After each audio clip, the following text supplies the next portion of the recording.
నమస్కారం. నేటి సమాచారం వార్తలు చదువుతున్నది వనిత.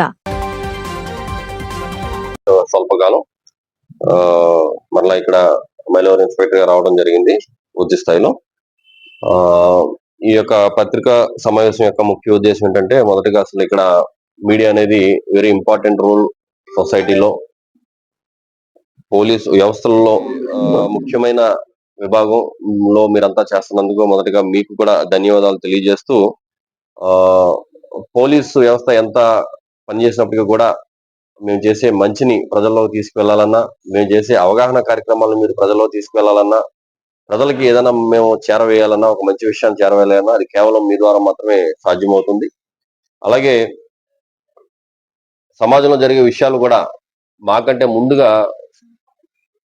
మీడియా మిత్రులకి వచ్చే అవకాశం కూడా ఉంది. ఎందుకంటే మీరు ఫీల్డ్ లో తిరుగుతూ ఉంటారు, యాక్టివ్గా తిరుగుతూ ఉంటారు, మీరు స్థానికులుగా ఉంటారు, మీకు ఎంతో సోర్స్ అనేది మీకు ఎక్కువగా డెవలప్ అయి ఉంటుంది. కాబట్టి చాలా ముఖ్యమైన సమాచారాలు, అలాగే నేరాలకు సంబంధించిన విషయాలు కానీ, లేకపోతే ఊళ్ళో జరిగే ముఖ్యమైన ఏదైనా ఫెస్టివల్స్ కానీ, పెద్ద కార్యక్రమాలు కానీ, లేకపోతే ఏదైనా లాండ్ ఆర్డర్ ఇష్యూస్ కానీ మీరు ఈజీగా స్మెల్ చేయగలరు, మీకు వస్తూ ఉంటాయి. ఇన్ఫర్మేషన్ కూడా మీకు డెవలప్ అవుతూ ఉంటుంది. సో అలాంటి ఇన్ఫర్మేషన్ ఏదైనా నేరాలకు సంబంధించి కానీ, లేదంటే ఏదైనా ఒక ప్రమాదం జరిగే అవకాశం, లేదా లాండ్ ఆర్డర్ జరిగే ఇష్యూ జరిగినప్పుడు అది కూడా మా దృష్టికి తీసుకొచ్చినట్టయితే కనుక అది జరగక ముందే దాన్ని నివారించడానికి చేసే కృషిలో మీరు కూడా భాగస్వామి అవ్వాలని కోరుకుంటూ, అది అలాంటి విషయాలు కూడా తెలియజేయాలని ముఖ్య ఉద్దేశం. అలాగే ఇక్కడ ఇన్స్పెక్టర్ గా ఇక్కడ జాయిన్ అయిన దగ్గర నుంచి కూడా మరి కొన్ని విషయాల్ని మీ ద్వారా ప్రజలకి తీసుకెళ్లాలని అనుకుంటున్నాము. దాంట్లో ముఖ్యంగా ఈ గ్రామాల్లో జరిగే కానీ, ప్యాకెట్లు కానీ, లేకపోతే కోడి పందాలు కానీ, ఇతరత్ర సోషల్ లెవెల్స్ ఏదైనా సరే ఎవరు కూడా చేయడానికి లేదు. ఎట్టి పరిస్థితుల్లో ఎవరు ఎక్కడ నిర్వహించినా సరే వాళ్ళ మీద అయితే కఠిన చర్యలు తీసుకోవడం జరుగుద్ది ఖచ్చితంగా. అలాంటి ఎవరైనా ఉన్నా సరే వెంటనే మానుకోవాలి. అది ఎక్కడ ఉన్నా, ఎలాంటి ప్లేసుల్లో ఉన్నా ఖచ్చితంగా మేమైతే రైడ్ ని చేయడం జరుగుతుంది. రైడ్ చేయడంతో పాటు అందరూ ఆర్గనైజర్స్ ఎవరైతే ఉంటారో వాళ్ళందరూ మూలాలపై అందరిపై కూడా కేసులు బుక్ చేయడం జరుగుతుంది. దాంట్లో ఎటువంటి కాంప్రమైజ్ ఉండదు. సో దయచేసి అందరికి కూడా వార్నింగ్ ఇస్తున్నాం. ఎక్కడా కూడా ఎటువంటివి జోద కార్యక్రమాలు ఎటువంటివి కూడా దయచేసి నిర్వహించొద్దు. ప్రజలు కూడా ఎక్కడ ఎలాంటి జరిగినా సరే ఇమీడియట్ గా సమాచారాన్ని పోలీసు చేరవేయాల్సిందిగా తెలియజేస్తున్నాం. ఒక కుటుంబానికి ఆ కుటుంబంలో కష్టపడి బ్రెడ్ విన్నర్ ఎవరైతే ఉంటారో, బయటికి వెళ్ళి సంపాదించుకున్న ఎవరైతే ఉంటారో, లేదంటే మహిళా ఉద్యోగస్తులు కూడా ఉంటారు. అలాగే కాలేజీ పిల్లలు కానీ ఎవరైతే ఉంటారో రోడ్ల మీదకి వచ్చి మనం ప్రతి నిత్యం బండిని ఉపయోగిస్తూ ఉంటాం. లేకపోతే కార్లో వెళ్తే కొంతమంది కార్లో వెళ్తూ ఉంటాం, లేదంటే పిల్లలు అయితే స్కూల్ బస్సులో వెళ్తూ ఉంటారు, ఆటోలలో వెళ్తూ ఉంటారు. రోడ్డు ప్రమాదాలు నివారణలో అంటే ప్రమాదం అనేది మనం చెప్పలేము, ఏ రకంగా వస్తుందో చెప్పలేము. కానీ నివారించుకోవడంలో భాగంగా ప్రతి ఒక్కరూ కూడా కొద్దిపాటి జాగ్రత్త పాటించినట్టయితే కనుక వాటిని మనం ఖచ్చితంగా నివారించుకోవచ్చు. ఆ కుటుంబంలో ఏదైనా విషాదం జరిగితే ఆ కుటుంబానికి ఎంత లోటు అనేది మనం అందరం కూడా తెలుసు. చాలా చూసాం మనం, మన కుటుంబాల్లో కానీ, మన తెలిసిన వాళ్ళలో కానీ, మన ఏరియా చుట్టుపక్కల కానీ ఎక్కడ జరిగిన సందర్భాల్లో చూసాం. దయచేసి అందరికీ కూడా మరొకసారి చెప్పేది ఏంటంటే, హెల్మెట్ 2 వీలర్ పైన వెళ్ళేటప్పుడు ప్రతి ఒక్కరు కూడా ఖచ్చితంగా హెల్మెట్ ధరించాలని మీ మీడియా ముఖంగా అందరికి కూడా ప్రజలకు తెలియజేస్తున్నాము. మాత్రం ఖచ్చితంగా ఇది మాది రూరల్ ఏరియా, లేకపోతే ఇక్కడ మాకు అవ్వదు, మేము రోజు తిరిగే వాళ్ళమే, అది అక్కడే వస్తుంది. మనకి రోజు తిరిగే ఏరియా అయినప్పటికీ కూడా వచ్చే వాహనం కానీ ఏదైనా కానీ రోజు వచ్చినట్టు రాకపోవచ్చు, రోజు ఉండే పరిస్థితులు అక్కడ ఉండకపోవచ్చు, రోడ్డు ఏదో ఒక అడ్డం ఉండొచ్చు, ఏదో ఒకటి జరుగు ఉండొచ్చు, ఏదో ఒక ఫ్యాక్టర్ కొత్తగా అక్కడ రావచ్చు. సో ప్రమాదం అనేది నువ్వు రోజు తిరిగే ఏరియాలో అనుకుంటావు, అక్కడే జరుగుతూ ఉంటాయి. మనం రోజు మసలే ఏరియాలో, నువ్వు రోజు వెళ్ళొచ్చే రూట్ లోనే జరుగుతూ ఉంటాయి. దయచేసి మనం రోజు తిరిగే ఏరియా, నాకంతా తెలుసు, నాకేమీ కాదని అపోహలు మాత్రం దయచేసి ప్రజలెవరు ఉండొద్దు. హెల్మెట్ యూసేజ్ మీద అయితే ఖచ్చితంగా మన మైలవరం సర్కిల్లో 3 మండలాల్లో, మైలవరం, జీగొండూరు, రెడ్డిగూడెం 3 మండలాల్లో కూడా హెల్మెట్ మీద అయితే కొద్దిగా గట్టిగా వెళ్ళడం జరుగుతుంది. అవగాహన కూడా కల్పిస్తాము. అందరికి కూడా ప్రతి లాస్ట్ మ్యాన్ వరకు కూడా అవగాహన అనేది చేరవేసే విధంగా అన్ని ప్రయత్నాలు చేస్తాము. అలాగే ఎన్ఫోర్స్మెంట్ పెట్టుకోకపోతే హోల్డ్ చేసి పక్కన పెట్టి హెల్మెట్ పెట్టుకునే వరకు పంపకుండా ఆపే ప్రయత్నాలు అన్ని కూడా చేస్తాము. అలాగే మైనర్స్ కి దయచేసి బైక్లు ఎవరు కూడా దయచేసి డ్రైవింగ్ ఇవ్వద్దు, రైడింగ్ ఇవ్వద్దు. బండి మీద ప్రయాణించేటప్పుడు ఖచ్చితంగా హెల్మెట్ పెట్టేటట్టు అందరూ కూడా చర్యలు తీసుకోవాలని, ప్రతి ఒక్కరూ కూడా అది పెట్టుకుంటే ఏమవుద్దు అనేది మాత్రం ఆలోచించొద్దు. అలాగే రోడ్లపై మన పల్లెటూరు వాతావరణాలు కాబట్టి ఈ యొక్క ఆ గేదెలు జనాలు రోడ్ల మీదకి వచ్చేసి రాత్రిపూట ముఖ్యంగా రోడ్ల మీదకి వచ్చినప్పుడు ప్రమాదాలు జరుగుతూ ఉన్నాయి. మనందరికీ తెలుసు చాలా ప్రమాదాలు జరిగినాయి. అది ప్రమాదం జరిగిన తర్వాత అది అక్కడ ఉండిపోవడం వల్ల మళ్ళీ ఇంకొకటి వచ్చి ఇంకో వెహికల్ గుద్దుకుని ఇంకొక ప్రమాదం జరిగి హ్యూమన్ లాస్ అనేవి కూడా జరిగే సందర్భాలు చాలా మనం చూసాం. సో వాటిని నివారించడంలో భాగంగా ముఖ్యంగా హైవే ప్రాంతంలో ఉండే రైతాంగం ఎవరైతే ఉన్నారో వాళ్ళందరూ కూడా రిక్వెస్ట్ చేస్తున్నాం, అభ్యర్థిస్తున్నాం. క్యాటిల్స్ ఎవరైతే ఉన్నారో ఆ క్యాటిల్స్ మీరు రోడ్ల మీదకి వచ్చినప్పుడు ఖచ్చితంగా మీరు దగ్గర ఉండి జాగ్రత్తగా మీరు తీసుకువెళ్లాల్సిన పరిస్థితి ఉంది.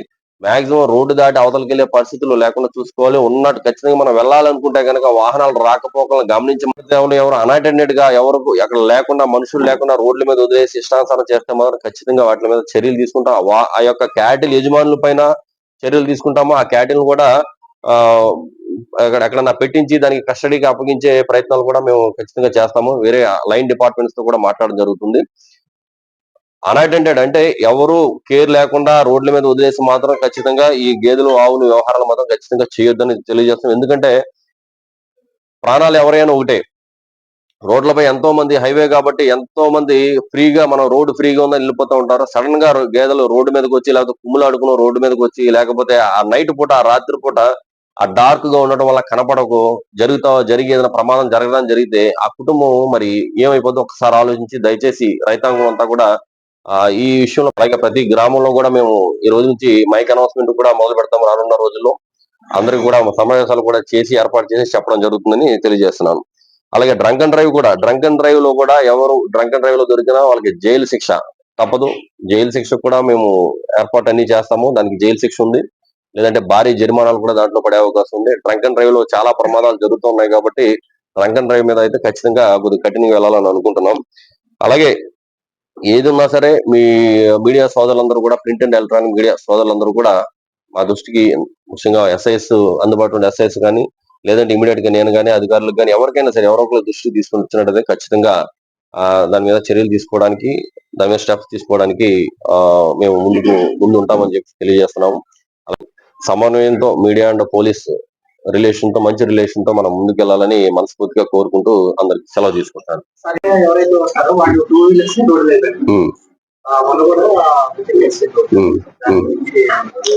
అలాగే మన సోదరుడు అడిగినట్టుగా కళ్యాణ పంచాయతీ ఆఫీస్ ఉన్న కళ్యాణ టీడీలో ఆల్రెడీ మీటింగ్ అరేంజ్ చేశాను. ఇప్పుడు మొత్తం ఆల్ మెయిన్ పెట్టకుండా ముందుగా వాళ్ళందరికీ అవగాహన కల్పించాలని నా ఉద్దేశం.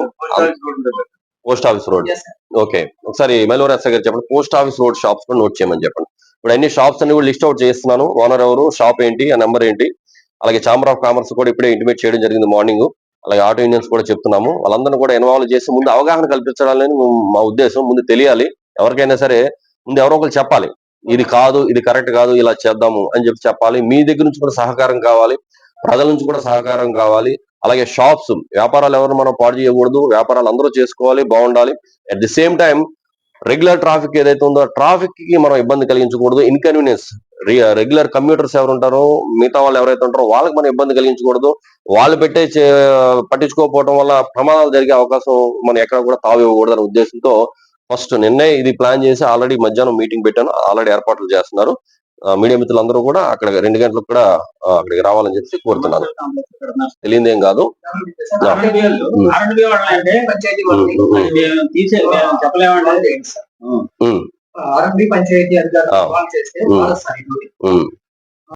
మీరు అన్నట్టుగా మనం మాట్లాడుకున్నాం కాబట్టి ఇంకొంత ఫర్దర్ యాడ్ ఆన్ ఫ్యూచర్ లాగా మళ్ళీ నెక్స్ట్ మీటింగ్ లో వాళ్ళని కూడా యాడ్ చేసి ప్రస్తుతానికి మనం ట్రాఫిక్ రెగ్యులేట్ చేద్దాము. తర్వాత మీరు అన్నట్టుగా అది మీరు చెప్పేది ఏంటంటే అది పర్మనెంట్ సొల్యూషన్స్ అంటే యాక్చువల్ గా రూల్ ఆ రూల్ పొజిషన్ అందరూ పాటిస్తే అందరికీ మంచిది. పై స్థాయిలో ఉన్నారు కాబట్టి నాయకులు కానీ అధికారులు కానీ వాళ్ళతో కూడా సంప్రదించి ఖచ్చితంగా చేద్దాం. దాన్ని కూడా 4 కాన్సెప్ట్లు పెట్టాను. ఒకటి ఫస్ట్ సైబర్ క్రైమే పెట్టాం, తర్వాత డ్రగ్స్ మీద పెట్టాం, తర్వాత రోడ్డు సేఫ్టీ హెల్మెట్ మీద పెట్టాం, తర్వాత మన క్రైమ్ అగైనెస్ట్ ఉమెన్. ఈ 4 కాన్సెప్ట్ల మీద ఫ్లెక్సీ కూడా డిజైన్ చేయించి పెట్టమని చెప్పాం. మన సోదరుడు పిచ్చి వ్యవహారాలు అన్నింటిలో వెళ్ళిపోయి చాలా అటు క్యారెక్టర్ ఇదవుతున్నారు, మనీ ఫైనాన్షియల్ లాస్ అవుతున్నారు. దానికి మెయిన్ అవగాహన లోపం తెలుసు. దాని మీద ఒక ఆర్డర్ పాస్ చేసింది. సో మనం దాని గురించి మాట్లాడాలి.